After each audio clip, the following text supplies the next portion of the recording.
Dry mangoes అండి. ఇవి చూస్తుంటేనే అర్థమవుతుంది కదా. మనం మ్యాంగోస్ నిల్వ చేయాలంటే ఫ్రీజ్ చేయాలి కదా, ఫ్రీజర్ ఉండాలి. ఇలాంటి డ్రై ఫ్రూట్స్కి ఫ్రీజర్ అవసరం లేదండి. బాగా ఎండిన తర్వాత నార్మల్ ఫ్రిడ్జ్లో పెట్టుకుంటే సరిపోతుంది. హాయ్ అండి, నేను Rama. Welcome back to our channel ట్యామ్ థాట్స్.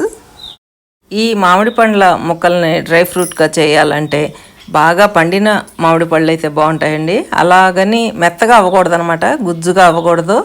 ఎందుకంటే పీల్ చేయాలి కదా, నొక్కినప్పుడు సొట్టలు పడకుండా ఉండాలి.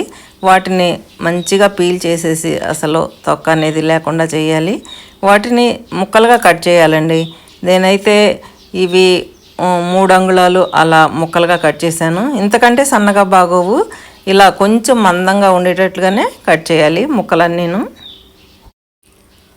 ఇంతకంటే ముక్కలు సైజు సన్నగా కట్ చేసామంటే అవి మరీ దారాల్లాగా ఉంటాయండి, అంతగా బాగోవు. ఈ సైజు అయితేనే కరెక్ట్గా ఉంటాయి, ఎండటానికైనా కానీ తర్వాత చక్కగా తినటానికైనా కానీ ఈ సైజు బాగుంటాయి అన్నమాట. ఇలా కట్ చేసిన ముక్కలన్నీను ఒక పళ్ళెంలో గ్యాప్ లేకుండా, అంటే ఒకదాని మీద ఒకటి ఓవర్ ల్యాప్ అవ్వకుండా పక్క పక్కన ఉంచి ఎండబెట్టాలి బాగా.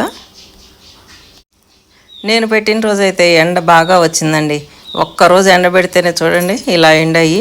ఇలాగే ఇంకా 2 రోజులు ఎండబెడితే పూర్తిగా డ్రై అవుతాయి అన్నమాట. అస్సలు మాయిశ్చర్ అనేది ఉండకూడదు. ఈ మామిడి పండు ముక్కలు పూర్తిగా ఎండలేదంటే బూజు వచ్చేస్తాయండి.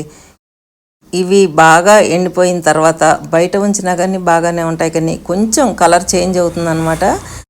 ఇదిగోండి పూర్తిగా డ్రై అయిన మామిడి పండు ముక్కలు.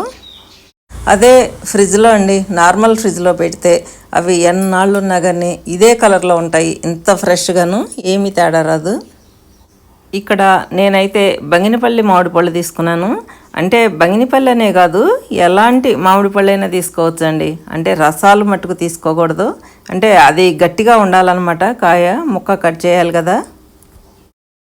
ఈ మామిడి పండ్ల ముక్కలు ఎండిన తర్వాత మామూలుగా తినే మామిడి పండు కంటే కూడా చాలా తీయగా ఉంటాయండి ముక్కలు. ఎందుకంటే మరి అది దగ్గరగా అవుతుంది కదా, ముక్క ఎండిపోయి దగ్గరగా ఈ స్వీట్నెస్ అంతా కూడా ఈ ముక్కలకు వస్తుందో ఏమో, కానీ చాలా తీయగా ఉంటాయి, టేస్టీగా ఉంటాయి. మనందరికీ కూడా ఎంతో యూజ్ఫుల్ అయిన ఈ వీడియో ఎలా ఉందండి? నచ్చిందా? మీకు నచ్చినట్లయితే లైక్ చేయండి, షేర్ చేయండి. మన ఛానల్ని సబ్స్క్రైబ్ చేసుకోవడం మాత్రం మర్చిపోవద్దండి. ఎలా ఉందన్నది కామెంట్ చేయండి. ఈ వీడియో లాస్ట్ వరకు చూసినందుకు థ్యాంక్ యూ.